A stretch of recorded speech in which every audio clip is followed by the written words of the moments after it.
এমন ভাবে আল্লাহরে কবর দেশে ডাকতেছে, বাঁচাও বাঁচাও বাঁচাও, ও আল্লাহ পারি না পারি না, আর সহ্য হয় না। এমন ভাবে তারা কান্না করে,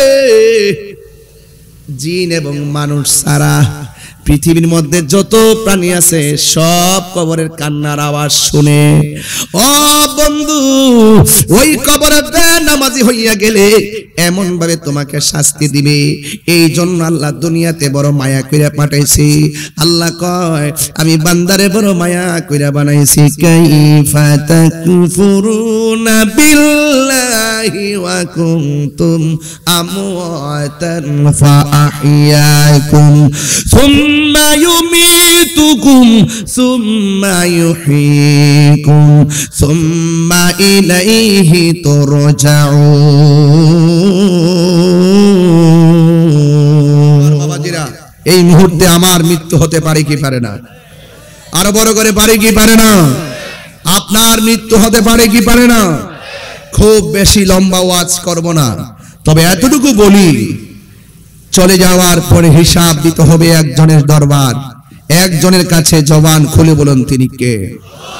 যারা জবাব দিবে তারা মাখলুক। বলুন, যারা জবাব দিবে তারা কি?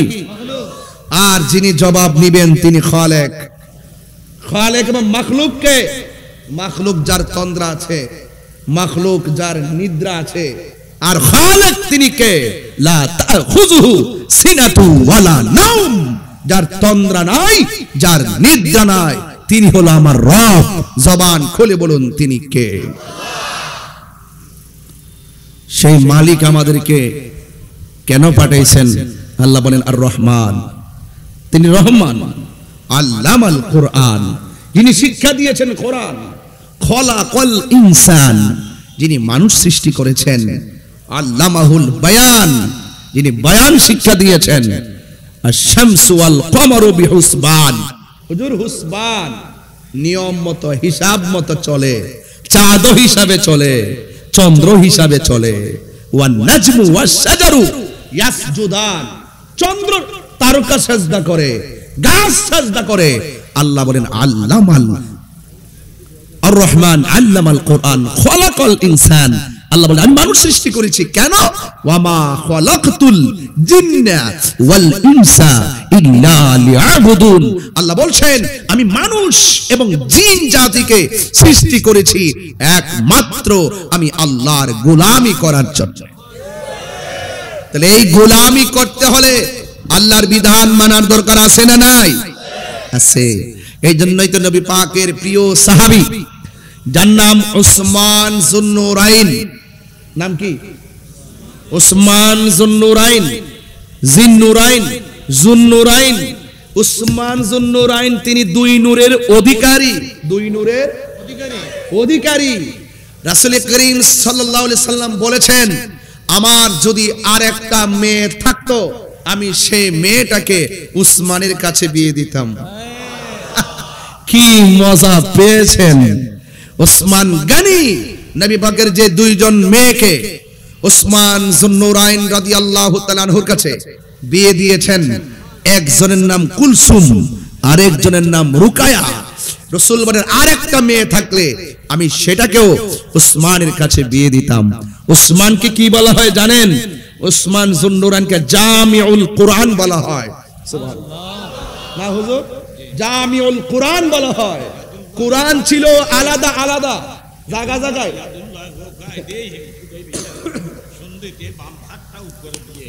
সাল্লাল্লাহু আলাইহি সাল্লাম বলেছেন কবর হলো আখিরাতের প্রথম মঞ্জিল। কবর হলো আখিরাতের প্রথম মঞ্জিল। আল্লাহর হাবিব বলেছেন এই কবর যারা ভালো হয়ে যাবে, হাসরের ময়দানের প্রত্যেকটা স্টেপ তারা ভালো হয়ে যাবে। এই কবরে যে ধরা খেয়ে যাবে, আখিরাতের প্রত্যেকটা স্টেপে সে ধরা খেয়ে যাবে। এই জন্য নবীর প্রিয় সাহাবী ওই কবর দেখলে তিনি চোখের পানি ফেলে কান্না করতেন। ও আমার যুবক ভাইয়েরা, এই কবরে যাওয়ার আগে আপনাকে আল্লাহ চিনতে হবে। এই কবরে যাওয়ার আগে আপনাকে রাসূল চিনতে হবে। এই কবরে যাওয়ার আগে আপনাকে আল্লাহর বিধান মানতে হবে। আল্লাহ রাব্বুল আলামিন এই পৃথিবীতে আমাদেরকে পাঠিয়েছেন। ও বন্ধু, শুধুমাত্র তাই নয়, আল্লাহ বলছেন, বান্দারে আমি আল্লাহ তোরে বড় মায়া কইরা বানাইছি, কিন্তু কোন জায়গায় কখন মৃত্যু হবে আমি আল্লাহ ছাড়া পৃথিবীর কেউ জানে না। ওয়ামা তাদরি নাফসুন বিআইয়ি আরদিন তামুত। ও বান্দা, তুমি তো জানো না কোন জায়গায় তোমাকে মৃত্যুবরণ করতে হবে, তোমার মরণটা কোন জায়গায় হবে। এখনো তো যখন আমি গাড়ির মধ্যে ছিলাম, বাড়ি থেকে খবর আসছে একজন বাবা আমার মুরিদ, নাম হলো আলফাজউদ্দিন মাস্টার, তার আম্মা দুনিয়া থেকে বিদায় হয়ে গেছে। আরে ভাই, ওনার আম্মা শুনছি 2 দিন আগে হসপিটালে। জিজ্ঞেস করলাম কোথায় মারা গেছে? কয় হুজুর আমার আম্মা বাড়িতে মারা গেছে। I thinking about this position, আমি এই সিচুয়েশনটা নিয়ে একটু চিন্তা করলাম।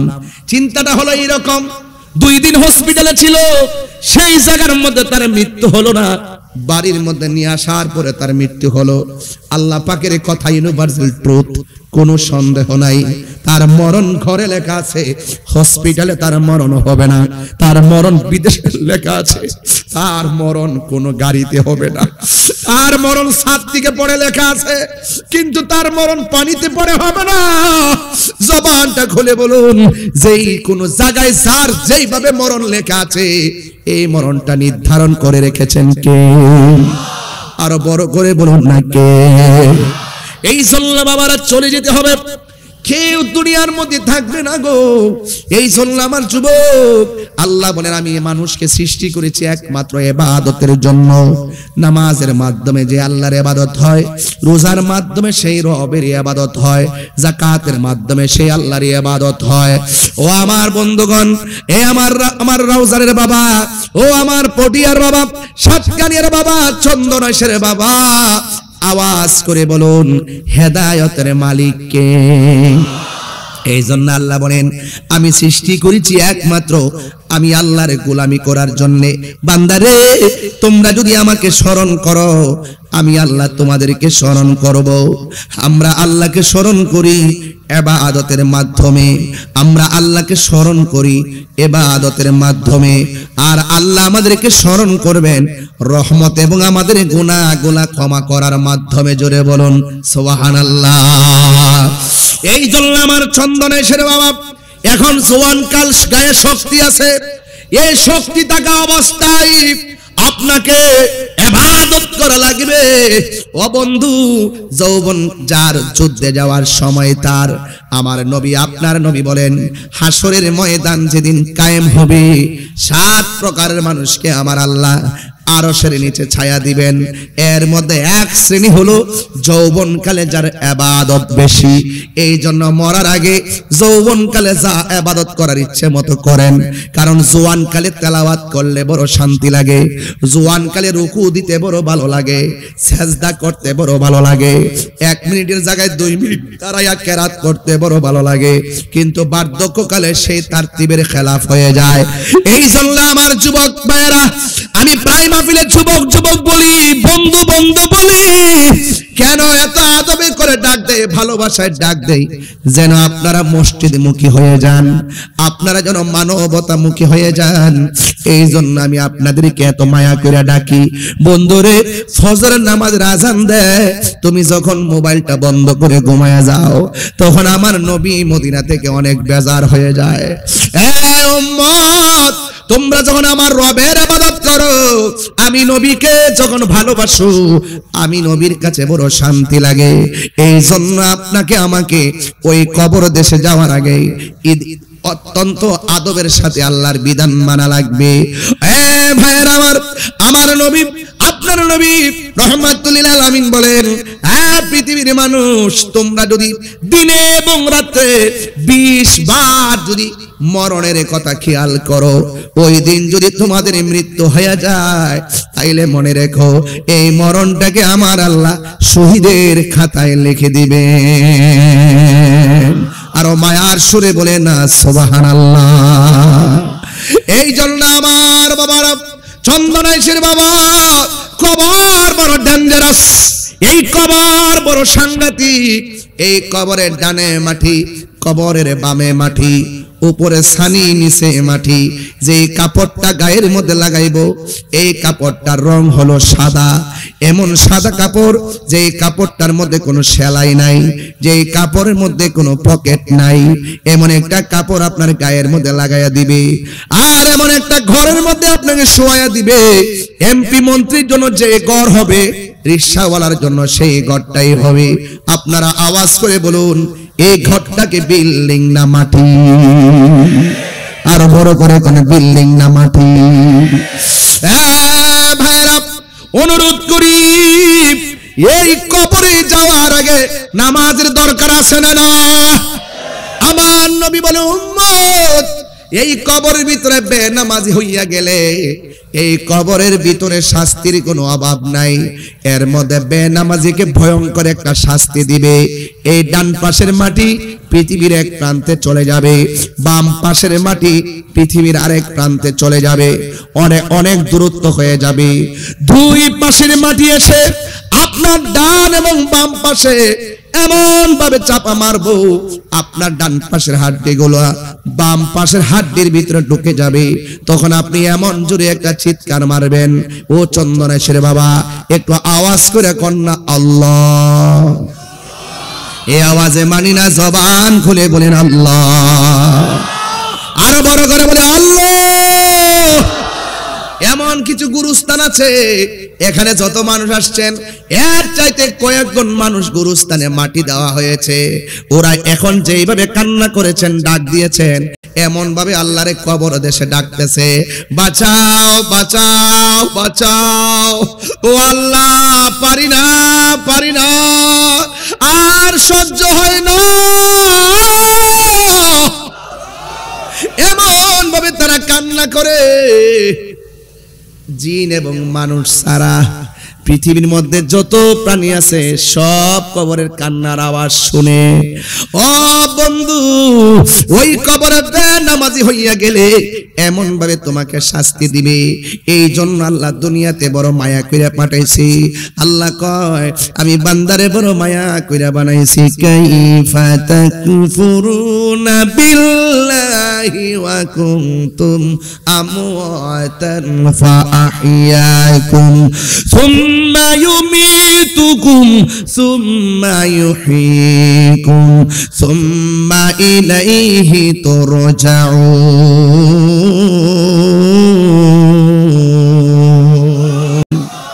সাউন্ডটা একটু ক্লিয়ার করে দেন, ক্লিয়ার করেন সাউন্ডটা, মনিটর সাউন্ডটা রাখেন। আবার পড়ছি, আপনাদের তেলাওয়াত শোনার পরে আওয়াজটা একটু জোরে করবেন, কারণ তেলাওয়াত শুনলে তো ঈমান বৃদ্ধি পায়, অন্তর তো শান্তি হয়, ঠিক কিনা বলেন? জিকির শুনলে অন্তর শান্তি হয়, তেলাওয়াত করলে ঈমান বৃদ্ধি পায়। কথা বলেন ঠিক কিনা? কর। তাহলে আমি যখন তেলাওয়াত করব, আমি তো হাফেজ না, কিছু মাখরাজের ভুল হতে পারে, মদ গুন্নায়াত গামিগুলো কিছু ভুল হয়, এরপর আপনারা ধরায়া দিয়েন, মন্তব্য করেন না। আমি তো স্বীকার করতেছি আমি পারি না, এরপরে চেষ্টা করতেছি, উৎসাহ দেন, হয়ে যাবে, ঠিক হয়ে যাবে। আমি যখন তেলাওয়াত করব, আপনারা জোরে আমার রবকে ডাক দিবেন। আপনার কি বিশ্বাস হয় না? কালকে এক ওয়াজে ওয়াজ করছিলাম, যে একটা হাদিস পড়ছিলাম, হুজুর, হাদিসের মধ্যে লেখা আছে কোরআনের একটা অক্ষর পড়লে একটা সওয়াব দেয়, কিন্তু সওয়াবটা 10 গুণ বাড়ায়া দেয়। আরো বড় করে কোন সুবহানাল্লাহ কোন না? তেলাওয়াত করলে যে সওয়াবটা হয়, শুনলে এই সওয়াবটাই হয়। এইজন্য আপনার তেলাওয়াতটা শুনবেন মহব্বতে, শুকরিয়াতান আমার রবকে ডাক দিবেন, দেখবেন সাথে সাথে রহমতের দরিয়া হয়ে যাবে। কথা বলেন ঠিক কিনা? কাইফা তাকফুরুনা বিল্লাহি ওয়া কুনতুম আমওয়াতান ফাআহইয়াকুম সুম্মা ইউমিতুকুম সুম্মা ইউহয়িকুম সুম্মা ইলাইহি তুরজাউন।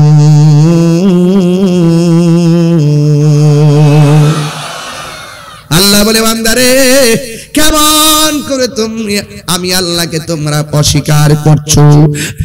তোমরা ছিলে নিষ্প্রাণ, কেমন ভাবে তোমরা আমি আল্লাহকে অস্বীকার করবে? তোমরা ছিলে নিষ্প্রাণ, আমি আল্লাহ তোমাদেরকে প্রাণ দিয়েছি। তোমরা ছিলে নির্জীব, আমি আল্লাহ তোমাদেরকে সজীব করেছি। তোমরা ছিলে নিষ্প্রাণ, আমি প্রাণ দিয়েছি। প্রাণ দেওয়ার পরে তুমি অনেক কিছুর মালিক হয়ে গেছো। আল্লাহু আকবার কর না কেন?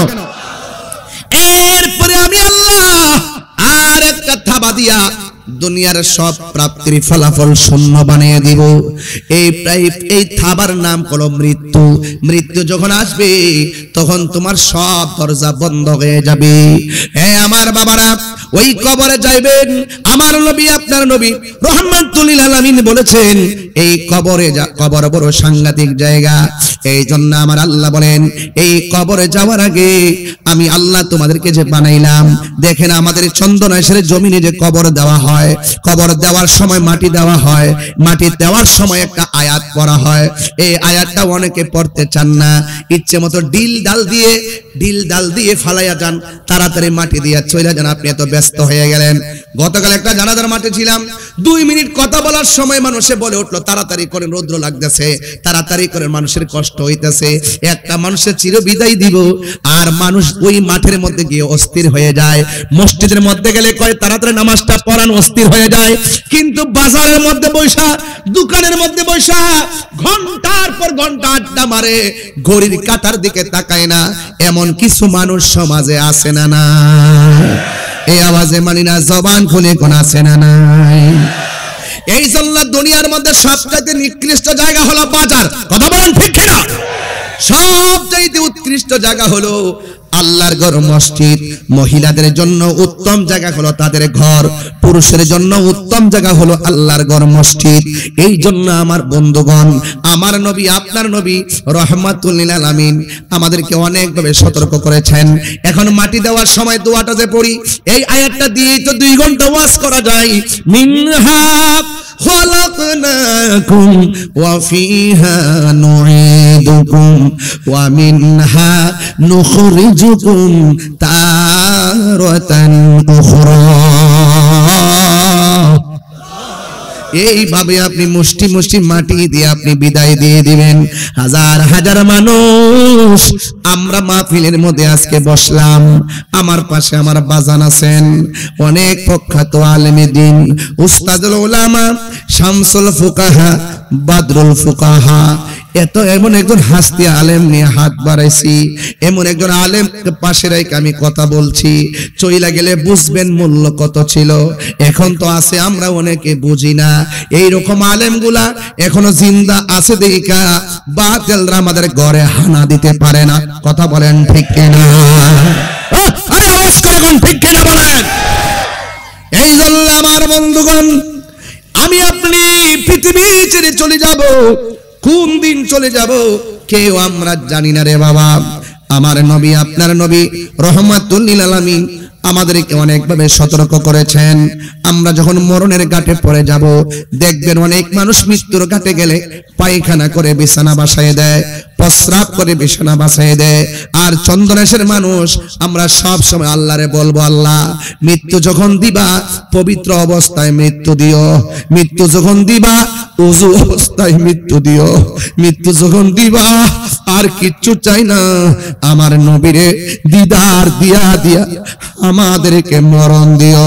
ও আমার চন্দনেশের বাবা, মৃত্যুকালে আমরা যার পাগল, আমরা যার দেওয়ানা, আমরা সেই নবীর দিদার চাই কি চাই না? আমরা নবীর দিকে মরতে যাই, কিশোর বয়সে নবীর না পাই, যৌবনকালে নবীর না পাই।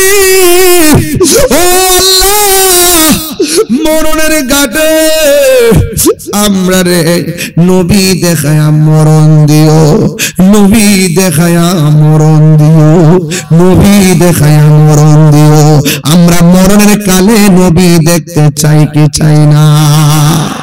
আমরা তওবার সাথে কালিমা পড়ে মৃত্যু চাই কি চাই না? বন্ধুগণ আমার, এখনো সময় আছে, খেলাই খেলাই জীবন ধ্বংস করে দিয়েন না। আল্লাহ রাব্বুল আলামিন সেই মালিক।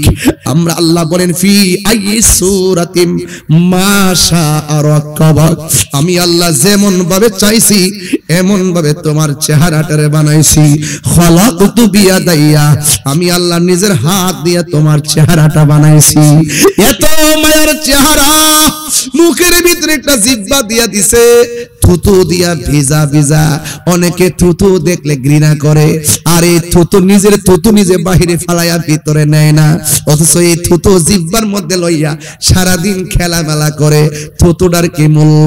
এই থুতু যদি না থাকতো, জিহ্বাটা শুকায়া থাকতো, আর শুকনা জিহ্বার কারণে কথা বলতে পারতাম না, গলা শুকায়া আমরা মারা যাইতাম। এত নিয়ামতের জিহ্বা দান করেছেন। শুধুমাত্র তাই নয়, এই চেহারাটার ভিতরে আল্লাহ এত কপালটা দিয়েছেন, এই কপালটা মাটির নিচে ঝুলাইয়া যখন আমরা বলি সুবহান রাব্বিয়াল আলা, আল্লাহর শ্রেষ্ঠত্বের বয়ান যখন করি, আল্লাহ খুশি হয়ে যায়, আল্লাহ বান্দার দিকে রহমতের দৃষ্টি দেয়। এই জন্য আমার ভাইয়েরা, আমি আবারও বলছি, কবরে যাওয়ার আগে নামাজ পড়া লাগবে, কবরে যাওয়ার আগে রোজা রাখা লাগবে, কবরে যাওয়ার আগে হজ করা লাগবে, কবরে যাওয়ার আগে যাকাত দেওয়া লাগবে, কবরে যাওয়ার আগে ভালো কাজ করা। কথা কোন ঠিক না? মাত্র দুইটা কন্ডিশন। মা আতাকুমুর রাসূলু ফাখুযুহু ওয়া মা নাহাকুম আনহু ফান্তাহু। আল্লাহ বলেন, বন্ধু, ও পৃথিবীর মানুষ, আমার বন্ধু আমি আল্লাহর পক্ষ থেকে যা কিছু কল্যাণ করে নিয়ে এসেছেন তা তোমরা গ্রহণ করো, আর যা থেকে নিষেধ করেছেন তা থেকে তোমরা দূরে থাকো। যদি দূরে থাকো, তাইলে আল্লাহ কবরে যাওয়ার পরে আমার আল্লাহ তোমাদেরকে আমাদেরকে নিয়ামত দিয়ে দিবে। আর যদি আমরা দূরে না থাকি, আমরা যদি পাপ কাজে বিভোর হয়ে যায়, কবরের জায়গায় এমন জায়গা, সারাদিন কানলেও কেউ সাহায্য করতে যাবে না। আরে ভাই, পাশে আজকে দেখলাম চট্টগ্রাম ইপিজেড না কোন জায়গা আগুন লাগছে, কোন জায়গা দেখলাম আগুন লাগছে। ফায়ার সার্ভিস আগুন নিভাইবার জন্য অনেক চেষ্টা করতেছে, কিন্তু 20 তলা বিল্ডিং একের পরে এক, সব তালাগুলো নিয়ন্ত্রণের বাহিরে চলে গেছে, আগুন নিভাইতে পারে না। আপনি যদি আখিরাতের আগুন যদি দুনিয়ার আগুন দিয়া যদি যাচাই বাছাই করেন, এটা হবে না রে বাবা। ও আমার বাবা, শুধুমাত্র তাই নয়, আমি প্রাণ খুলে বলে দিয়ে যাব, আমার নবী, আপনার নবী রহমাতুল লিল আলামিন আমাদেরকে সতর্ক করে গিয়েছেন। আরে বাবা, দুনিয়ার আগুন নিভাইবার জন্য ফায়ার সার্ভিস যাই, কিন্তু আপনার চন্দনেশ্বর বাড়ির পাশে কবর আছে না নাই? আরো বড় করে কবর আছে না নাই? আগুনে জ্বলতেছে নাকি বিছানায় ঘুমাইতেছে আমরা কি জানি? আরো জোরে কোন জানি? আমার মরণের কতদিন বাকি আমি জানিলাম না গো, আমার মরণের কতদিন বাকি। জানেন আপনারা? আরে জানেন নাকি? আর আজরাইলা শিয়া যখন হস্তে দিবা ধরি, তখন আমার মনা ভাই করবা পাখি, পাখি প্রাণ পাখি আঁকি, তখন আমার মনা ভাই করবা লুকালুকি আমি জানিলাম না গো, আল্লাহ মরণের কতদিন বাকি, আমার মরণের কতদিন বাকি আমি জানিলাম না গো, আল্লাহ মরণের কতদিন বাকি। এই তো হাদিসটা আমি আজকে কোট করলাম, কইতাম নিয়ে বাজান। একটা হাদিসটা বইলা বালাই, কবর বড় সাংঘাতিক। আমার হুজুর এখানে আছেন।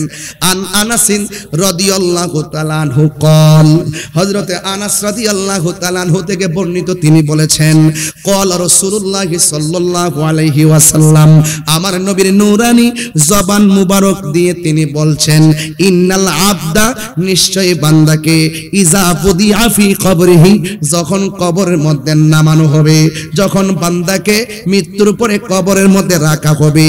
ওয়া তাওয়াল্লা আনহু আসহাবুহু, যখন সাথীগণ তারে কবর দিয়া চলে আসবে, আমরা ব্রাহ্মণবাড়িয়া হলে এমন ভাবে বলতাম, মানুষ আইব রে এক নজর দেখিতে, মানুষ আইব রে। কিন্তু কেউ ঘরে থাকবে না, বন্ধু তোমার দেখতে আসবে, কই আমার কাজ আছে চলে যায়। জানাজার মাঠে আসবে, আপনাকে জানাজার নামাজটা দিয়া দোয়াও করবে না। কবরে মাটি দেওয়ার সময় গোরস্থানে বন্ধ যায় না, কয় আমার বাজার আছে। আপনারে কবরে দেওয়ার সময় মানুষ আর থাকে না, সবাই যার যেমনে তলে যায়।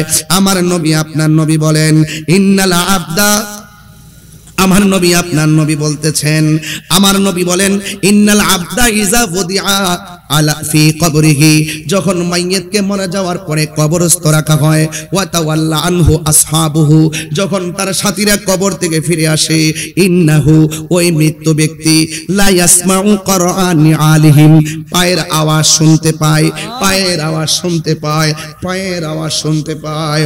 ও বন্ধুরে, তারা যে চলে যাইতেছে, বন্ধু বান্ধবের পায়ের আওয়াজ তারা শুনতেছে, চলে যাইতেছে। কেউ গুরুস্থানের মধ্যে আর থাকে না রে।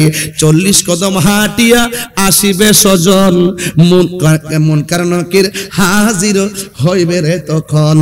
এবার আমার নবী বলতেছেন, আতাহু মালাকানে, ওই কবরের মধ্যে দুইজন ফেরেশতা আসবে, ফায়াকুদানিহি, এবং কবরের মধ্যে যিনি আছেন তাকে উঠায়া বসানো হবে। ফায়াকুলানে, যেই দুইজন কবরে নামছে, তারা জিজ্ঞেস করবে, মা কুনতা তাকুলু ফি হাযা রাজুলি মুহাম্মদ, নবী সাল্লাল্লাহু তাআলা আলাইহি ওয়াসাল্লাম সম্পর্কে তুমি কি বলতে? মা হাজার রাজুল, এই ব্যক্তিকে বাজান এই কথা কইতো না রে, জিগাইব নবী সম্পর্কে তুমি কি বলতে। এখন বলতে যাইয়া সুন্নিরা একটু তাবিল করে, সুন্নিরা বোঝাইতে চায় যে এন কবরে যে বলবে নবী সম্পর্কে কি বলতে, ওয়া মা কুনতা তাকুলু, ওয়া মা কুনতা তাকুলু, এই কথা কইতা না, এই কথা বলবে না, তুমি উনারে চিনোনি। এবার বলবে তুমি তিনি সম্পর্কে কি বলতে, নবীর নূর বলতেনি, নবী গায়েব জানে বলতেনি, নবী হাজার নাজারে বলতেনি, নবী শাফাত করব বলতেনি, নবী রওজা মুবারকে জিন্দা বলতেনি, যা যা মন চা তা কইতে। এবার দেখেন কি হয়, আমি পরের কথা আগে বোঝাইয়া গেলাম, পরে হাদিসটা শেষে গেলে ইনশাআল্লাহ অবশ্যই বুঝা ফেলাবেন কি বলতে চাইতেছি। বলা হচ্ছে, মা কুনতা তাকুলু ফি হাযা রাজুলি মুহাম্মদ সাল্লাল্লাহু তাআলা আলাইহি ওয়াসাল্লাম, নবী সম্পর্কে তুমি কি বলতে। এই যে নবী সম্পর্কে তুমি কি বলতে, যারা হাজার রাজুল বোঝে না, তিলকার রাজুল বোঝে না, তারা হাজার নাজারে বোঝে না। What is the difference between haza and al-farqu bainal haza wa zalika? হাজা এবং জালিকার মধ্যে পার্থক্য কি, এটা এরা জানে না। কথা বলেন ঠিক কি না রে বাবা? এই জন্য সেদিকে যাব না, আকীদার ওয়াজ করব আরেকদিন। আকীদার ওয়াজ এখন করব না, শুধু বুঝাইয়া দিয়া যায়। যখন তার প্রশ্ন করবে এই লোক সম্পর্কে তুমি কি বলতে, যদি ফা আম্মাল মুমিন, যদি লোকটা মুমিন হয়, ফায়াকুলু, সে বলবে, আশহাদু আন্নাহু আব্দুল্লাহি ওয়া রাসূলুহু, আমি সাক্ষ্য দিচ্ছি তিনি আল্লাহর বন্ধু এবং তার রাসূল।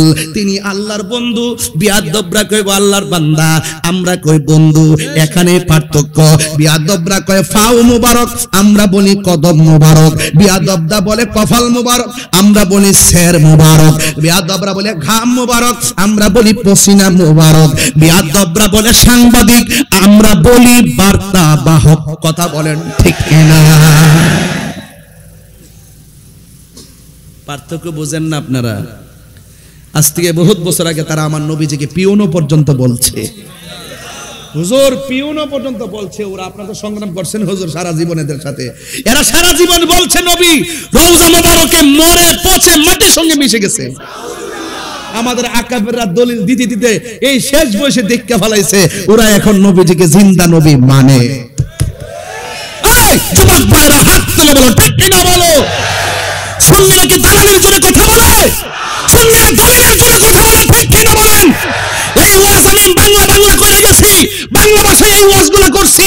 বাংলা ভাষায় বলার পরে আমাকে বলতো ওরা কিচ্ছা কাহিনী কো, আরে বেটা চন্দ্রে সে জমিনে শোন, আমার পাশে জাইয়েদ মাহের একজন আলেম দিন উস্তাদুল উলামা আব্দুল ফুকাহা শামসুল উলামা বসে আছে।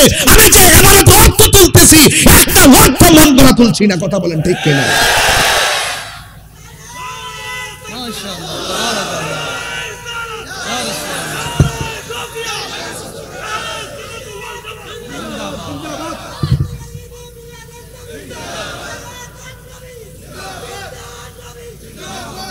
আওয়াজ করবেন আল্লাহু আকবার। একদিন মাটির ভেতরে হবে ঘর রে মন আমার, কেন বাঁধো দালান ঘর রে মন আমার, কেন বাঁধো দালান ঘর। এই কথাটাকে মিথ্যা কথা বলছি আমি? একদিন মাটির ঘর হবে কি হবে না? এ দালান ঘর কি কবরে যাবে? প্রাণ পাখি উড়ে যাবে পিঞ্জর ছেড়ে,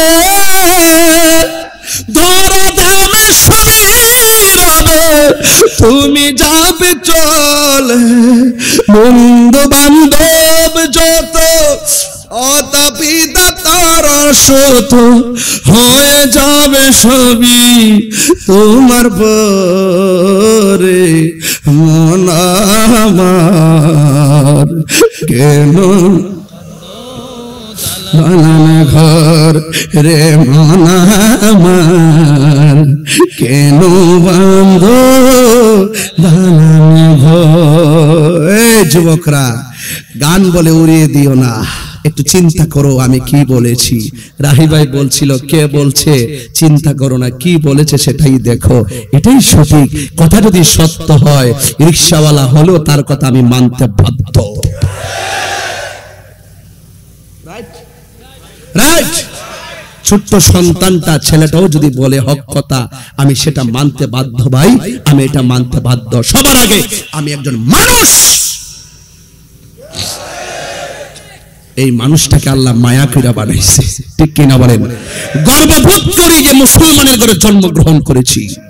হিম্মত করে কথা বলি, আমরা ঈমানদার কথা বলেন, ঠিক কিনা? এই জন্য বলা হচ্ছে ফা আম্মাল মুমিন।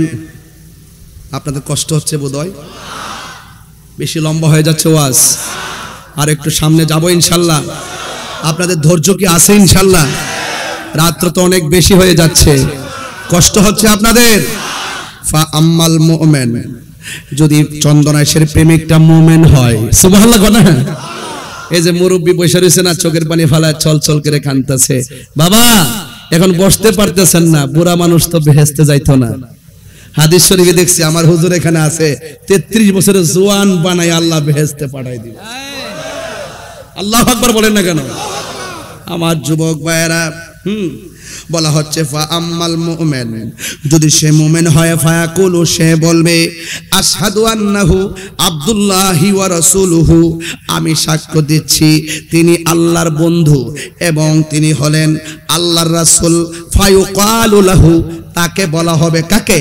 দুইজন ফেরেশতা মাইয়াতকে বলবে, সে তখন জিন্দা, ওই কবরবাসীকে বলবে ইলা মাকুনজুর ইলা মাকআদিকা মিনান নার, তোমার জায়গা থেকে ওই দিকে একটু জাহান্নামের দিকে লক্ষ্য করো, জাহান্নামের দিকে লক্ষ্য করবে। এরপরে বলা হলো কদ আবদালাকাল্লাহু বিহি মাকআদাম মিনাল জান্নাহ, এই জায়গাটা জাহান্নাম। আবদালাকা বদল থেকে বদল। আল্লাহ রাব্বুল আলামিন সাক্ষ্য সঠিক হওয়ার কারণে আর তোমার জবাবটা সঠিক হওয়ার কারণে আল্লাহ রাব্বুল আলামিন ওই জাহান্নামের চিত্র বদল করে জায়গাটাকে জান্নাতের বাসস্থান বানায়া দিয়েছে। আর বলবেন আল্লাহু আকবার। আমার যুবক ভাইরা, ওয়া আম্মাল মুনাফিক, ওয়াজ শুরু হয়ে গেল। বাংলাদেশের এখন দেখবেন বাজান, মুখের ভাষা অনেক সুন্দর, পাগড়ি টাগড়ি চোখ, বাজানে ধরে লিছে কেসটা, কোন দিকে যাইলাম বলে ধরে ফেলাইছে কেসটা, যে চেহারা বড় সুন্দর, দাড়ি টুপি অনেক সুন্দর, এবং তাদের নামাজ কালাম দিনের কথার অভাব নেই। এরপরে তারা ছলে বলে কৌশলে মুসলমান নৃত্যের জলাঞ্জলি দিয়ে ওই পূজা মণ্ডপে গিয়ে মূর্তি পিছনে রেখে তারা মানুষের, সাবধান মুসলমান, সাবধান, কয় মুদ্রার এপিট ওপিট বলে।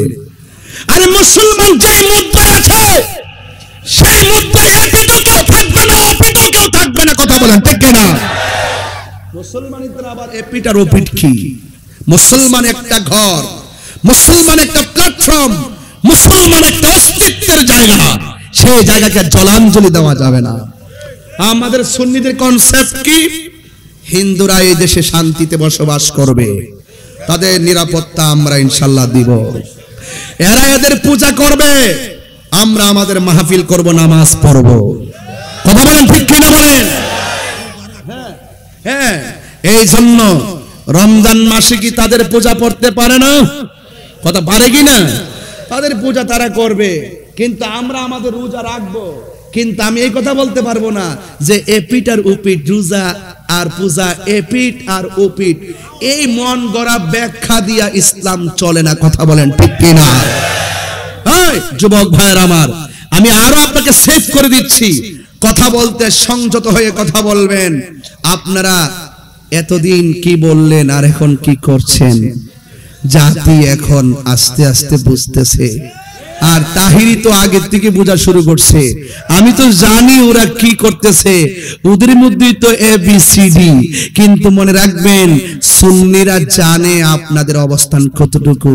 হয়তো আপনারা গুপ্ত রাজনীতি করেন, গুপ্ত রাজনীতি করে এক এক সময় এক এক যারা লঙ্গির তলে ঢুকেন, ঢুকে ঢুকে চা বিস্কিট খান। এটা কেউ না জানলেও আমরা জানি।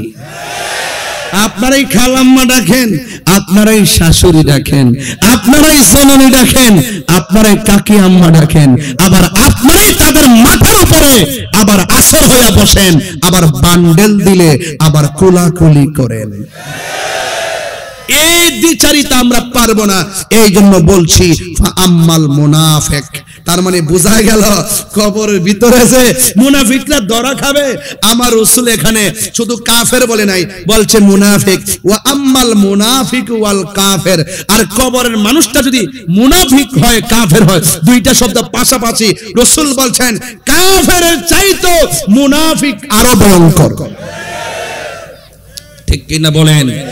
ইন্নাল মুনাফিকিনা ফি দারকিল আসফালি মিনান নার, জাহান্নামের সর্বনিম্ন স্তরে মুনাফিকরা বাস করবে। ঠিক কিনা বলেন?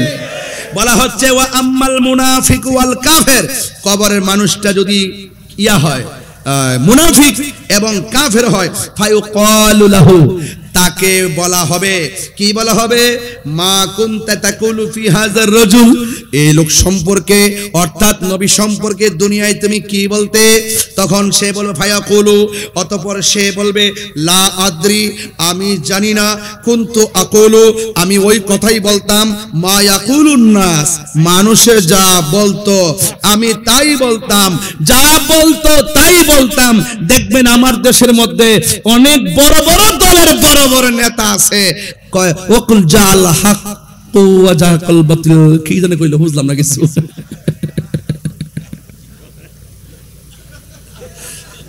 ইসলামী দলের এত বড় নেতা জাল হক ওয়া জাকাল বাতিল, এটাও শুদ্ধ করে পড়তে পারে না। আবার দেখবেন ওয়া শুরু করলে বিসমিল্লাহ, ইনশাআল্লাহ, আলহামদুলিল্লাহর অভাব নাই, কথাবার্তা কইলে বিসমিল্লাহ, আলহামদুলিল্লাহর অভাব নাই। কিন্তু দেখা যায় ইসলামের কথা ঠিকই কয়, কিন্তু সবই ঠিক আছে, ভিতরে গন্ডগোল আছে। কথা বলেন ঠিক না বেঠে? আমি কি বাড়ায় বলতেছি নাকি? আমি দলিলের কথা বলতেছি। কি বলে দেখেন না মুনাফিকরা কি কয়? হুজুর কইছিনি লা আদ্রি, আমি জানি না, কুনতু আকুল, আমি ওই কথাই বলতাম, মা ইয়াকুলুন নাস, মানুষ যা বলতো, ফায়ুকালু, অতঃপর তাকে বলা হবে লাহু, তাকে বলা হবে লা দারাইতু ওয়ালা তালাইতা, তুমি পড়লে না কেন, তুমি দেখলে না কেন, তুমি জানলে না কেন, তুমি পড়লে না কেন, তুমি পড়লে না কেন, জানলে না কেন, বুঝলে না কেন? তাইলে বোঝা গেল জবাবদিহিতা কবরেও। আরে বলেন না, জবাবদিহিতা কবরেও। সবাই শুনলো, পড়লো, বুঝলো, কিন্তু তুমি পড়লে না কেন, জানলে না কেন, বুঝলে না কেন? এরপরে কি হবে দেখেন, তারে কি বলবে? ওয়া ইউদরাবু বিমাতারিকি মিন হাদিদিন, একেবারে লোহার কস্তুরি লয়া, এটা কি আপনার লাগা? লোহার হাতুড়ি, ডান্ডা, ডান্ডা, লোহার ডান্ডালে দরবাতান এমন ভাবে তারা আঘাত করা শুরু করবে, ফায়াসিহু সাইহাতা ইয়াসমাউহা মাইয়ালিহি, এবং তার কান্নার আওয়াজ, জীব জন্তু জড় মানে যা আছে সব তার কান্নার আওয়াজ লোহার হাতুড়ি দিয়ে এমন ভাবে তারে মারা শুরু করবে, সব জীব জন্তু তার কান্নার আওয়াজ শুনবে, গায়রাস সাকালাইন, মানুষ এবং জিন ছাড়া। মানুষ এবং জিন ছাড়া সবাই তার কান্নার আওয়াজ শুনবে। আপনারা জবান খুলে বলুন, কবরে জবাবদিহিতা আছে না নাই? এবার একটু সামনে যান তো দেখি। ওয়া মিনহা নুখরিজুকুম তারাতান উখরা, আপনাকে কবর থেকে একটা মাঠে উঠানো হবে। ওই মাঠটা কি সাধারণ কি আপনাদের খেলার মাঠের মতো, নাকি উত্তপ্ত গরম মাঠ? আর বড় কি মাঠ? গরম মাঠ। এই কবর থেকে আপনাকে উঠতে হবে, এই কবর থেকে আপনাকে উঠতে হবে, আপনার বাঁচার কোনো রাস্তা নাই। এই জন্য আমার ভাইয়েরা, এই কবর থেকে যেহেতু আপনি উঠবেন আর ওখানে যেহেতু আপনি একত্রিত হবেন, গায়ের মধ্যে কোনো কাপড় থাকবে ভাই? গায়ের মধ্যে কোনো কাপড় থাকবে না, আপনি থাকবেন উলঙ্গ। আমার একটা হাদিস যদি আমি এই মুহূর্তে না বলি তাহলে আমার হক আদায় হবে না। এই হাদিসটা বলি আমি আপনাদেরকে একটি করুণ দৃশ্যের দিকে নিয়ে যাবো। এক নম্বর হাদিস হলো, সেটা হলো কি জানেন? আল্লাহর হাবিব সাল্লাল্লাহু আলাইহি ওয়াসাল্লাম তিনি বলেছেন, হাসরের মাঠে মানুষদেরকে যে একত্রিত করা হবে, এই মাঠটা কেমন হবে? আল্লাহ পাকের হাবিব বলতেছেন, এই মাঠটা হবে বাইদা আফরা, এই মাঠটা হবে এই আংরার মাঠ, এই মাঠটা হবে একবারে ওই যে কি বলে তামার মাঠ, একদম গরম মাঠ হবে। কাকুরসাতিন নাকি, ওই মাঠটা এমন মাঠ হবে যেই মাঠের মধ্যে কোনো উদ্ভিদ থাকবে না, যেই মাঠের মধ্যে কোনো গাছপালা থাকবে না। হাদিসটা মনে হয়, আমার মনে হয় যতটুকু বলতেছি শব্দগুলো এর হাদিসের ভিতরে আছে, সেই মাঠে কোনো গাছ থাকবে না, কোনো ধরনের আমরা ছায়া থাকবে না। সেই মাঠের মধ্যে ওসি বলেন, এসপি বলেন, ডিসি বলেন, যত ধরনের কথাই বলেন, কাহার জন্য আলাদা করা হবে না, সবাই একটা মাঠের মধ্যে তারা অবস্থান করবে। রাসূল আয়েশা সিদ্দিকা রাদিয়াল্লাহু তাআলা আনহা বলেন, আল্লাহর হাবিব সাল্লাল্লাহু আলাইহি ওয়াসাল্লামকে আল্লাহর রাসূল সাল্লাল্লাহু আলাইহি ওয়াসাল্লাম বলেন, আয়েশা রে, হাসরের মাঠে আমার মনে হয় হাসরের মাঠে আল্লাহর হাবিব বলছেন, হাসরের মাঠে সব মানুষ পায়ের মধ্যে জুতা ছাড়া এবং গায়ের মধ্যে কাপড় ছাড়া খতনাবিহীন অবস্থায় তারা হাসরের মাঠে উঠবে। আয়েশা সিদ্দিকা বলেন, ইয়া রাসূলুল্লাহ, এটা কেমন একটা মাঠ, লজ্জাস্কর মাঠ, সেখানে একজন আরেকজনকে দেখবে। আল্লাহর হাবিব বললেন, আয়েশা না, এটা এমন একটা মাঠ হবে রে, একটা সেকেন্ডের জন্য কাহারো দিকে তাকাইবার কোনো সময় পাবে না। সেই মাঠটা হলো হাসরের ময়দান। আর নামাজ এমন একটা বন্দিগি, ওই মাঠের মধ্যে সর্বপ্রথম হিসাব নেওয়া হবে, নামাজের হিসাব। আমার চন্দনেশের বাবা, জবানটা খুলে বলুন, আমরা নামাজ চাই কি চাই না? এই আওয়াজে মানি না, জোরে বলো, চাই কি চাই না? যদি নামাজ চেতে হয় তাহলে আজকে থেকে তো ওয়াদা করতে হবে, আমরা নামাজ পড়বো ইনশাআল্লাহ। রাসূল বলেন, ওই হাসরের মাঠে এক শ্রেণীর মানুষের নখগুলো থাকবে তামার নখ।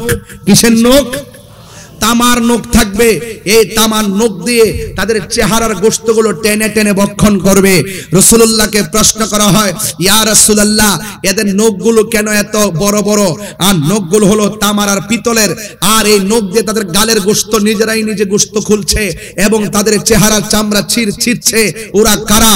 রাসূল বলেন, এরা হলো, আল্লাহ বলবেন, ও বন্ধু, এরা হলো দুনিয়ার ওই সমস্ত বান্দা যারা গীবত করত। আপনারা বলেন, চন্দনায় সে গীবত আছে না নাই? মুনাফিকি আছে না নাই? এবং এই মুনাফিকদের শাস্তিও আছে না নাই? এই জন্য বাবারা, দুনিয়াতে যাই করেন না কেন, আমি শুরুতেই বলছিলাম, ইন্নাল্লাহা ইউমাহহিলু ওয়ালা ইয়ামহুল, আল্লাহ ছাড় দেয় কিন্তু ছেড়ে দেয় না। নামাজ পড়ো নাই, দুনিয়ায় ঘুমাইছো, অসুবিধা হয় নাই, ঘুমাইছো, অসুবিধা হয় নাই, ব্যবসা করছো, অসুবিধা হয় নাই, আল্লাহ ছাড় দিয়েছেন। কিন্তু হাসরের মাঠে নামাজের হিসাব না দিয়া এক চুল পরিমাণ এক অগ্রসর হওয়া যাবে না। সেই মাঠটা হলো হাসরের ময়দান। কথা বলেন ঠিক কিনা? আজকে এখানে যারা আসছেন হাসরের মাঠে আরেকটা ভয়াবহ চিত্র হলো কিছু কিছু নারীদেরকে, যেহেতু মা বোনরা পর্দার আড়ালে আছেন, কিছু কিছু মা বোনদেরকে আল্লাহ রাব্বুল আলামিন হাসরের মাঠে মাথার চুলগুলো উপরে ঝুলিয়ে পাগুলো নিচে ঝুলাই রাখা হবে। জিজ্ঞেস করা হবে তারা কারা? কয় তারা হলো দুনিয়ার ওই সমস্ত নারী যারা বেপরদায় চলাফেরা করত, যারা স্বামীর অবাধ্যচারিতায় চলাফেরা করত। আমার চন্দনেশ্বর মা, বিদায় বেলায় কথা এতটুকুই বলবো, আমরা যতই এই দুনিয়াদারি করি না কেন, আল্লাহর হুকুমের লঙ্ঘন করব না, আল্লাহর বিধানের লঙ্ঘন করব না। কেন? ফামাইয়ামাল মিসকালা যাররাতিন খায়রান ইয়ারা ওয়া মাইয়ামাল মিসকালা যাররাতিন শাররান ইয়ারা। যাররা যাররা পরিমাণ হিসাব নেওয়া হবে হাসরের ময়দানে। কথা বলেন ঠিক কিনা? তাইলে সব জায়গায় দুনিয়া বলি, কবর বলি, মরণ বলি, হাসর বলি, মিজান বলি, পুলসিরাত বলি, সব জায়গায় আমার নবীর আমার নবীর সেই ভালোবাসা, নবীর মর্যাদা আছে না নাই? আর বড় করে আছে না নাই? এই জন্য আমি বলতেই হয়, আমি মদিনার পাগল, আমি নবীজির পাগল, আমি মদিনার পাগল, আমি নবীজির পাগল। মদিনার দুলবলি মোর, নয়নের কাজল, আমি মদিনার পাগল, আমি নবীজির পাগল, আমি মদিনার পাগল, আমি নবীজির পাগল। আমার জিকির নবী নবী, দুই চোখে মদিনার ছবি। সুবহানাল্লাহ কয় রে? আমার জিকির নবী নবী,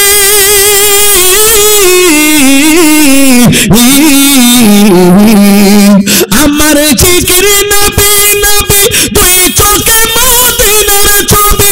নবীর প্রেমে দিতে রাজি, নবীর রাজি, নবীর প্রেমে দিতে রাজি, জীবনের সকল। আমি মদিনার পাগল, আমি নবীজির পাগল। হাত তুললে খুশি হব, পতাকা বানাই দেন না। আমি মদিনার পাগল, আমি নবীজির পাগল। মদিনার দুলবলি মোর, নয়নের কাজল, আমি মদিনার পাগল, আমি নবীজির পাগল, আমি মদিনার পাগল, আমি নবীজির পাগল। আমার রোগের সকল ওষুধ, দয়ালে নবীর সালাম দরুদ। তিনবার করি ইয়া রাসূলুল্লাহ। আমার জিকির, আমার কি, আমার রোগের সকল ওষুধ, দয়াল নবীর সালাম দরুদ। আমার জিকির, আমার রোগের সকল ওষুধ, দয়াল নবীর সালাম দরুদ। ভক্তি চিত্তে পড়ি যখন, ভক্তি চিত্তে পড়ি যখন, হয় সুস্থ সবল। আমি মদিনার নবীজির পাগল, আমি মদিনার পাগল, আমি নবীজির পাগল। মদিনার দুলবলি মোর, মোর মদিনার দুলবলি মোর, নয়নের কাজল। আমি মদিনার পাগল, আমি নবীজির পাগল, আমি মদিনার পাগল, আমি নবীজির পাগল। আল্লাহু আকবার বলেন। পাইলে নিরালাহি গো নবী। বাবা জান, কষ্ট হবে আপনাদের, চলবে। চিটাগং আসলে তো হায় হায় হায় হায়, আচ্ছা পাইলে মাশাআল্লাহ। অনুরোধ কি, দুইটা গান, তিনটা অনুরোধ আসছে বাজি। একটা হলো দয়াল নবীর আগমনে, আরেকটা হলো আজান দিবেন, আর একটা হলো সন্ধ্যা হলে ডাক দিলেন। আরে বাবা, তোমরা যা চালাক, এখন চাইছে যে আমার দিয়া সব করাইতে। এখন মারহাবা জোরে বলেন না কেন? পাইলে নিরালাহি গো নবী। আমার যুবকদের কণ্ঠ কি আজ নবীর জন্য কোরবানি দিতে রাজি আছে? যুবকদের অন্তর কি মদিনাওয়ালার দিকে ধাবিত করার প্রয়োজন আছে? বলেন না, বলেন না। পাইলে নিরালাহি গো নবী, পাইলে নিরা, দুই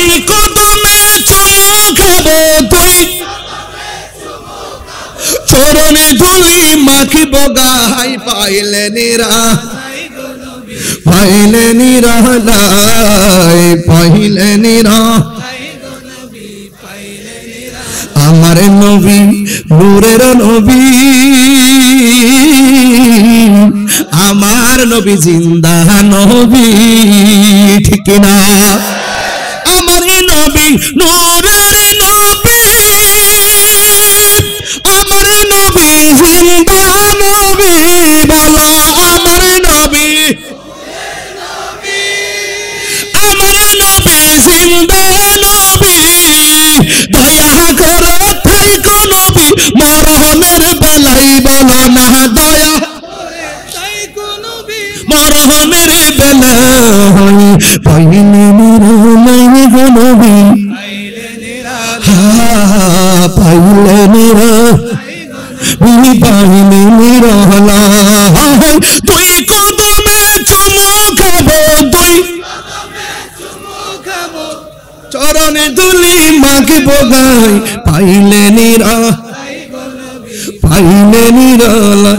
এটা আমার ওয়াজের সাথে গজলটা মিলাইলাম, আসল কথা বইলা দিয়ে রাহি ভাই। আরে কঠিন হাসরের দিনে কত রবে আমার নূর নবী বিনে। হুজুর হুজুরের একটা কথা কই, আমার দেশের কিছু লোক আছে আমার মতন টুপি পইরা মাইকের সামনে এসে বলে নবী হাসরের মাঠে সুপারিশ করব, দূরের কথা নবীর জান নিয়াই নাকি ঠেলা ঠেলি। নাউজুবিল্লাহ তিনবার কোন। আবার কি কই জানেন, আবার বলে কি ওরা যে নবী হাসরের মাঠে সুপারিশ করবে না, বরং নবী নাকি বলবে আমার নেকের পাল্লা ভারী হয় নাকি বদের পাল্লা ভারী হয়, নবী নাকি নিজের জন্য চিন্তিত থাকবেন। নাউজুবিল্লাহ কোন। আরে কঠিন হাসরের দিনে কে তোরাবে আমার নূর নবী বিনে ঠিক না। কঠিন হাসরের দিনে কে তোরাবে নবী বিনে, ওরে দয়া করে থাইকো নবী হাসরের বেলায় বলো না দয়া করে হাসরের বেলায় পাইলে নিরালাই পাইলে নিরালাই পাইলে নিরালাই পাইলে নিরালাই তুই কদমে চুমু খাবো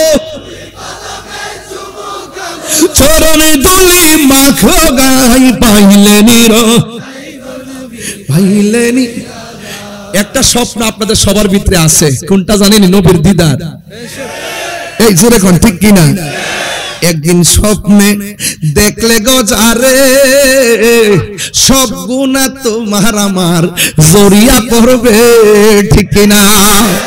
একদিন স্বপ্নে দেখলে যাবে সব গুনাহ জড়িয়া পড়ে, ওরে দয়া করে দিও দেখা নিদানের বেলায় বলো না দয়া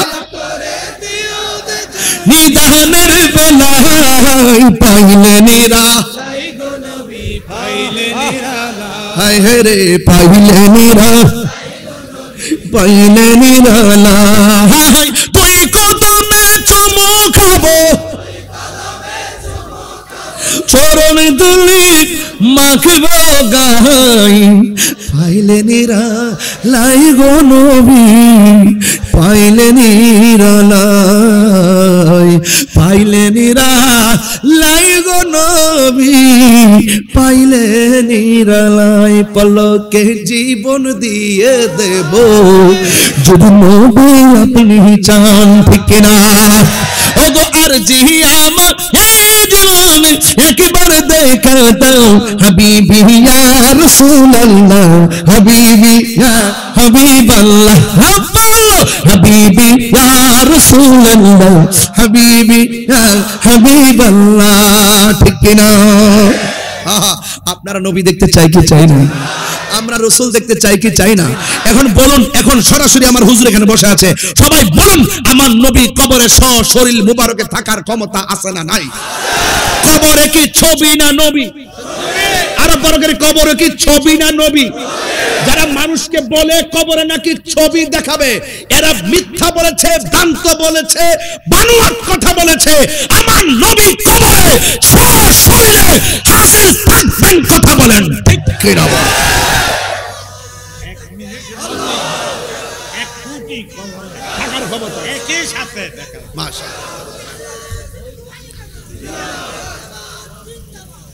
রাইট, এটা আকীদা। এটা কি? এটা সুন্নিদের আকীদা, কবরে নবী চাই, ঠিক কি না? আমি যখন স্টুডেন্ট লাইফ ছিলাম, আমি মাটিতে বসে বসে ওয়াজ শুনতাম। অনেক আলেম ওলামাদের, আল্লামা আবুল কাসেম নুরি হুজুর ওয়াজ মাটিতে বসে শুনেছি। এরপরে আবু সুফিয়ান হুজুরের ওয়াজ মাটিতে বসে বসে শুনেছি। আমাদের এলাকায় যখন যেতেন, মাটিতে বসে আবু সুফিয়ান হুজুরে গজল গাইতো। আমারই মৌতের নিদান কালে থাকিও নবী গো আমার সামনে, দেখিব আপনাকে আপন নয়নে, ইয়া রাসূলুল্লাহ ইয়া রাসূলুল্লাহ। এভাবে করতো না? শুনেছি হাদিসে, দেখিলে আপনাকে জীবনের গুণে জড়িয়া পড়ে, দিবেন গো দেখা দয়া করিয়া, ইয়া রাসূলুল্লাহ। জোরে জোরে ইয়া পিছনের ভাইরা উঁচু কণ্ঠে, স্কুল কলেজ ইউনিভার্সিটির ভাইরা জবান খুলে বলুন, ইয়া রাসূলুল্লাহ। আরে আলেমরা হয়তো একদিন চলে যাবে, আমাদের আকাবেরা চলে গেছেন, তাদের কণ্ঠ মানুষের হৃদয়ে বাজবে, কথা বলেন ঠিক কিনা? মুনকার নকির আসিয়া, মুনকার নকির আসিয়া সওয়াল করবে বসে, দিও নবী গো পর্দা উঠাইয়া, করিব সালাম কদম ধরিয়া, ইয়া রাসূলুল্লাহ ইয়া রাসূলুল্লাহ। ছোটবেলায় আমরা শিখেছি গজলগুলো, নবীজি আসবে কবরে, নবীজিকে সালাম করব, কবির ভাষায় আমরা শুনেছি। আর দলিলের আগে শান শুনে শুনে রাসূলুল্লাহকে হৃদয়ে বারান্দা বানাই দিয়েছে, ঠিক কি না বল? আর এখন আইসা, এখন তো উত্তর দক্ষিণ পূর্ব পশ্চিম সব চিনি, ওরা যদি বলে নবীকে কবরের ছবি দেখাবে, আর এই মৌলবীরাই বলে ছবি তোলা হারাম, ছবি তোলা যাবে না, ছবি তোলা হারাম। আবার কই নবীর নাকি কবরের ছবি দেখাবে। বাটপার নাম্বার 2।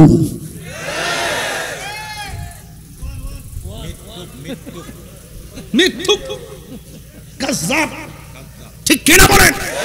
মুনাফিক। আরো জোরে আবু সুফিয়ান হুজুর কইলে মুনাফিক, মুনাফিক, এমনি মুনাফিক মানে কি একবারে কফলটা দিলেন। বলুন, কবরে কি ছবি না নবী? আমি অনেক কথা বলে ফেলছি আজকে, এত চিল্লায় যে ওয়াজ করবো আমি নিজেও ভাবি নাই। আমি স্টেজ ওঠার পর দেখতেছি যে ওই কেমন লাগে, গলা কেমন লাগে, পরে আদা আর লবণ আনা ইসলাম ঠিকই, কিন্তু আদা লবণ দেখতে দেখতে ওই যে গলার কথা বলে গেছি, রাহিবার দিকে চাইতে চাইতে গজলে কয়েকটা গায়ে লাইছি। আমার যে কইছে গজল গাইছি, এই লোকটা আবার আশেকের আসলো, গাড়িতে বসে গজল গাইলে চোখের পানি ফালায় কান্দে। এই যে রাহি ভাই, আমি যখন গজল গাইতে কান্দে, আরে কি এমন ভেবে। ওই কোন গজল গাইছিলাম না মনে আসেনি? গাড়ির যে গেছিলাম ওই দিন, না না মুজুকে পথে গাইছি, আরেকটা গজল গাইছিলাম গাড়িতে ওই দিন, ওই যে আমরা এই পতেঙ্গার দিকে যাওয়ার সময় একটা গজল গাই। যাই হোক, সে কোন বন্ধু বলো বেশি বিশ্বস্ত, কার কাছে সব কথা বলা যায়, কার কাছে সব ব্যথা বলা যায়, হওয়া যায় বেশি বিশ্বস্ত, তার নাম আহমদ বড় বিশ্বস্ত। এমপি মন্ত্রী ওসিডিসি বক্তা তক্তা কেউ কবরে আপন হবে না, যিনি কবরে আপন হবে তিনি মদিনাওয়ালা। আশা বলিব কিন্তু তোমায়, এটা আল্লামা নুরি হুজুরের গান। আরে মোবাইলটা ওই যে আগে তো আমি 1100 টাকার মোবাইল চালাইতাম, রিংটোন দিতাম আর কি, এটা শুনতাম, কল দিলে আর কইতাম বেশি বেশি বেশি বেশি কল দে যাতে এটা শুনতাম পারি মোবাইলে। আমি ধরতাম না, ফোন ধরতাম না, আমার কল দে শুধু হুজুরের গজলটা শুনি, কলজাটা সিরা জাগারে বেড়া। বলিব কিন্তু তোমায় ভুলতে পারি না, সোনার মদিনা আমার সব বলিব কিন্তু তোমায় ভুলতে পারি না, বলুন কিন্তু তোমায় ভুলতে পারি না, ভুলিনি ভুলিনি সব ভুলিব, হ্যাঁ বলুন সব বলিব, আরশে মুআল্লার চেয়ে দামি তুমি হও, খোদার সৃষ্টিতে তুমি শ্রেষ্ঠ ভূমি হও, আরশে মুআল্লার চেয়ে দামি তুমি হও, খোদার সৃষ্টিতে তুমি শ্রেষ্ঠ ভূমি হও, আরে তোমার বুকে শুয়ে আছেন শাহে মদিনা, তোমার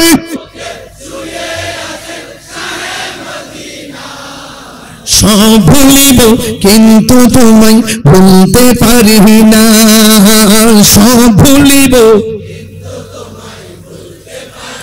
জান্নাতের বাগান তোমায় নবী বলেছে, খাকে শেফার অধিকারী তোমায় করেছে, জান্নাতের বাগান তোমায় নবী বলেছে, খাকে শেফার অধিকারী তোমায় করেছে, ওরে তোমার বুকে প্রবাহিত নূরের ঝরনা, তোমার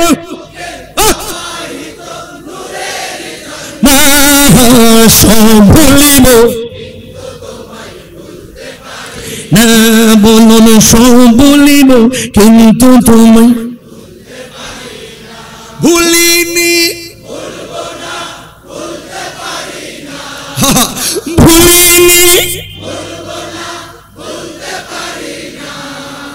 সব ভুলিব কিন্তু তোমায় ভুলতে পারি না, বলুন সব বলিব কিন্তু তোমায় ভুলতে পারি না, ঠিক না? আমরা নবীর শাফাত চাই কি চাই না? রাসূলুল্লাহ সুপারিশ করার ক্ষমতা আছে না নাই? দলিল কি দলিল? قال النبي صلى الله عليه وسلم শাফাআতি লিআহলিল কাবাইর মিন উম্মতি, রাসূল বলেন আমার উম্মতের মধ্যে আমি রাসূলের প্রেমিক কবিরা গুনাহ করে ফেলেছে, ওই কবিরা গুনাহগারদের জন্য আমি রাসূল সুপারিশ করব। নবীর প্রেমিক যদি গুনাহগার হয়, রাসূল বলেন শাফাআতি লিআহলিল কাবাইর মিন উম্মতি, আমার উম্মত যদি গুনাহগার কবিরা গুনাহগারী হয়, তারপর আমি রাসূল তাকে সুপারিশ করব আমাকে মহব্বত করার কারণে। বুঝতে পেরেছেন? তাহলে কবরে কি ছবি না নবী? হাসরের মাঠে নবী সুপারিশ করার ক্ষমতা আছে না নাই? যারা বলে নবী সুপারিশ করবে না তাদের দাবি ঠিক আছে, তাদের দাবিও ঠিক আছে, কারণ নবীর দুশমন যারা তাদের জন্য সুপারিশ করবে না, এরা যারা নবীর দুশমন তাদের জন্য সুপারিশ করবে না। আমরা নবীর সুপারিশ চাই কি চাই না? নামাজ যে পড়ছেন কবুল হয়েছে কিনা জানেন? রোজা যে রাখছেন কবুল হয়েছে কিনা জানেন? হজ যে করছেন কবুল হয়েছে কিনা জানেন? মাহফিলে যা আসছেন দান করছেন কবুল হয়েছে কিনা জানেন? আখিরি মুনাজাত যে করছেন কবুল হয়েছে কিনা জানেন? নবীজিকে ভালোবাসেন সেটা কি জানেন? নবীজিকে যে ভালোবাসেন সেটা কি জানেন? 10,000 টাকা দিলে নবীকে গালি দিবেন? 50,000, 1 লাখ? আর আঙ্গুদেশে তো বান্ডেল দিলে ডলার খায়া কালার পাল্টায়ালা, কথা কোন ঠিক কিনা? ফতোয়া ঘুরে গেছে এখন, আর ফতোয়া দেয় না হুজুর। এখন যারা ফতোয়া দিতে এরা ফতোয়া দেয় না এখন, এখন কো মিলেমিশে, মিলেমিশে এতদিন বলছে এক পাশে, এখন বলে মিলেমিশে, এখন এমনি এমনি মিলে গেছে গা। যাই হোক, সময় বলে দিবে। তবে একটা কথা বলতে চাই, এই দেশটা সবাই মিলেমিশে সম্প্রীতির মাধ্যমে আলোচনা সাপেক্ষে তুমি আমাকে বুঝিয়ে তোমার দলে নিবে, না হয় তুমি বুঝে আমার দলে আসবে। কোথায় বসবা বলো, প্রয়োজনে রাহি ভাইকে সাথে রাখো। আমি কি বেশি বলেছি? রাগ করছেন আমার সাথে? নামাজ দরকার আছে কিনা? গাঞ্জা খাওয়ার দরকার আছে কিনা? এই গেঞ্জি, ওই গেঞ্জি, কি ঘটনা কি আপনার? আমি এই মাত্র গাঞ্জার কথা কইছি, আর এই মাত্র আপনি উঠতেছেন, এটা কিন্তু খারাপ লক্ষণ। গত পরশুদিন না কই মাহফিল করছিলাম জাহাঙ্গীর, অসাধারণ। তার জন্য হৃদয় থেকে দোয়া আসে কি আসে না? এখন বলবেন নেশা কি চলবে না বন্ধ হবে? বলেন বন্ধ।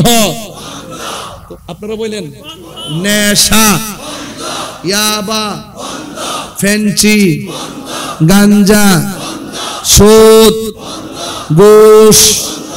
ইদানিং তো সুদের ওয়াজ কেউ করেই না। এখন সুদের ওয়াজ আর কেউ করে না। আমার একজনে ফোন দিয়ে কো, হুজুর এখন আপাতত কয়েকদিন সুদের ওয়াজটা বন্ধ রাখেন। আমি বললাম যে তুমি হইলে মুনাফিক নম্বর 1। সুদ খাওয়া হারাম, সুদ খাওয়া হারাম। এটা কি মোল্লার ফতোয়া না আল্লাহর ফতোয়া? কোন মোল্লার কথা কি আল্লাহর কথা বলা বন্ধ করতে পারবো? কেউ কইলে কি আয়াত একটার গোপন করতে পারবো? কিছুক্ষণের জন্য অস্বীকার করতে পারবো? কোরআনের বিধান কি 1 সেকেন্ডের জন্য অস্বীকার করতে পারবো? তাইলে ও আমাকে যে বলছে, কেন বলছে জানেন? ডাল মে কুছ কালা है। ইদানিং দিছি টাকা খায়া দুয়ার ভাষা পাল্টাই গেছে গা। হ্যাঁ, এত শিক্ষক পড়ে রইছে ইয়ার সামনে, শহীদ মিনারের সামনে, এগুলো তাদের চোখে পড়ে না। হ্যাঁ, আমি খুব কষ্ট পাই এগুলা। আমার বাবা শিক্ষক ছিলেন, আমার বড় ভাই শিক্ষক, এর বড়টার ছোটটাও শিক্ষক, আরবির প্রভাষক, এবং ইদানিং আমার সবচেয়ে ছোটটা যেটা, সেটাও নবিয়াবাদ কামিল মাদ্রাসার প্রভাষক হয়েছে। আর আমি তো 12 সালে হুজুরের নিবন্ধন পাশ করছিলাম, সহকারী, 13 সালে প্রভাষক। এরপরে চাকরি করছি, 2 বছর বেতন নিছি। আম্মা বলছে তুমি চাকরি ছাইরা দাও। আমি চাকরি ছাইরা দিয়া, আম্মা বলছে যদি চাকরি করো ওয়াজের মধ্যে তোমার কাঙ্ক্ষিত সময়ের ব্যাঘাত ঘটবে, আবার যদি তুমি ওয়াজ করো তোমার ক্লাসের মধ্যে ব্যাঘাত ঘটবে। সুতরাং তুমি 2 দিকে যাইবা না, তবে তুমি একটা কাজ করবা, তুমি ওয়াজটাকে বেছে নাও। আমি তোমাকে বললাম। পরে আমার আম্মার কথা শুনিয়া 2 মাসের বেতন সহকারে মাদ্রাসা দিয়া একটা আলমারি কিনা দিয়া পরে আমি বিদায় লয়ে আয়া পড়ছি। বহুত কান্নাকাটি করে। আমি যে প্রতিষ্ঠানে চাকরি করতাম তারা আমাকে উস্তাদজি ডাকতো। আমি ওখানে গিয়েছি, যাওয়ার পরে ড্রেস দিয়েছি, ওখানে যাওয়ার পরে কদম বসি শিখাইছি, সবসে আউলা ওয়া আলা হামারা নবী, এইগুলা জজবা ছাত্রদের হৃদয়ে ঢেলে দিয়েছিলাম। কেন? আমি কাদরিয়ার ছাত্র ছিলাম। আলহামদুলিল্লাহ। 2005 সালে হুজুর হাদিস শেষ করছি, 7 সালে ফিকহ শেষ করছিলাম। আল্লাহ যেন কবুল করে, আমিন কোন। তো এই জন্য এই পেশাটার প্রতি যেহেতু আমি শিক্ষকতা করছি, আমার একটা দরদ আছে। আমি একটা শিক্ষকের সন্তান হিসাবে আমার একটা দরদ আছে। শিক্ষকদের গায়ে যারা হাত তোলে তাদের জীবন ধ্বংস। আল্লাহ আমাদের সকলকে বোঝার তৌফিক দান করুক, আমিন কোন।